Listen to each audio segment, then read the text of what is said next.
Denver is the #1 city in Colorado, not only by size, but by population. A lot of those moving into Colorado take a look at the Denver area first, but it's not the only city to consider. Colorado Springs, just to the south, is another sizable city that can be a terrific option as a place to move. But why? Is it better than Denver? On some things, yes. And those yeses might be the exact reason why you pick it over Denver. One reason why you might pick Colorado Springs is going to be because of the cost of living. If you're looking anywhere, the price of real estate is going to be a main aspect. And if that price doesn't fit your budget, well then anything else about the location doesn't really matter. Denver is known as being a more expensive city, especially in recent years. The median home price for single-family homes are sitting right now at $580,000, with a median size of around 1,920 square feet. Colorado Springs, on the other hand, is much more affordable. The median home price here is just around $460,000, with a median size of around 2,000 square feet. So if you lined up properties in both cities, you're looking at roughly the same size for either house. However, in Colorado Springs, it's 20% more affordable. But here's an extra plus for the Springs. The median year built of properties in Denver was 1972, while in Colorado Springs, it's 1985. So not only are properties more affordable, they're also younger too. But let's say you're just looking for a place to rent. Well, you're gonna see more of the same. The median rent across the board in Denver sits at $2,200 a month, while in Colorado Springs, it's down at $1,900 a month. The gap here gets crazier with apartments, with an average rent in Denver of around $2,000 a month and an average size of 842 square feet, compared to Colorado Springs rent at $1,550 a month, with a size of 859 square feet. So size-wise, more or less the same, but $500 more affordable? That means in Denver, it's 30% more expensive for roughly the same size apartment. I'm not sure if that's worth it. Now, cost aside, let's look at what life is like in either city. If we look at things to do and places to go, it's actually a bit of a close competition here. Denver, by nature, is a larger, more built-up city. As a result, it does have a much larger nightlife scene. There's more restaurants, bars, and venues to go and explore, especially compared to Colorado Springs. The Springs, however, does have its own nightlife scene, but being naturally a smaller city with just 60% of the population compared to Denver, well, it's not going to be as active. But as you can see with both cities, the Front Range seems to be right in your backyard. However, where Colorado Springs takes the lead on this is that, well,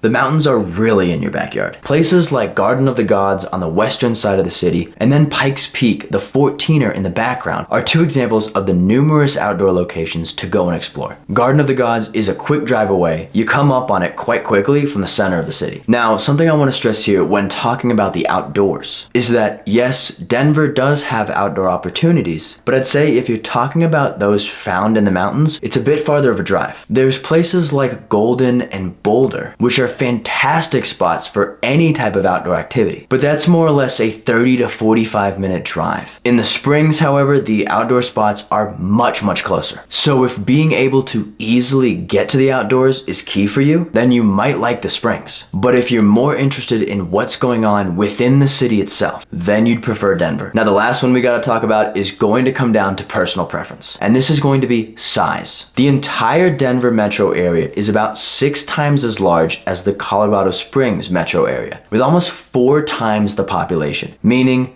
2.2 million more people. Now, the area is larger though, but to correct this, a lot of the metro area is also a ton of either mountainous areas with no population or eastern plains with small towns. Ergo, when you're actually within the city itself, it's way more crowded because the majority of people live there. With this, Denver is way more built up, and the traffic is horrendous. If you're looking at a city with limited traffic, which I'm not even sure exists, Denver is definitely not the choice. Now, with Colorado Springs, it's similar to Denver in the fact that the large metro area does feature a ton of mountainous land or the open eastern plains with very small towns. And so most of the population is going to be located within the city itself. Being less built up and with a smaller population, that crowded feeling isn't going to be as extreme. In fact, driving through Colorado Springs, it really does not feel crowded at all. Now, to mention traffic though, it is getting worse in the Springs. Still leagues behind Denver though. Now, for some, maybe living in a highly populated area isn't actually a negative. But for those looking for even just a little space to breathe, I'd have to say you'd probably fare better in Colorado Springs. So it's pretty clear here that the Springs offers a very viable and arguably better option for those looking at moving to Colorado compared to Denver. It's at least worth a bit more exploration, especially if you're looking for a city that offers you all the benefits of the Front Range, but you're not stuck in 2 hours of traffic just trying to get there. So after this video, if you're more interested in Colorado Springs, then I'd have to recommend doing some more research. Luckily, I have another video for you on this city. Definitely check it out. But if you're still interested in Denver, I have a video talking about some of the best neighborhoods there. I think you'll find it helpful. This is Life in the Front Range. I'll see you there.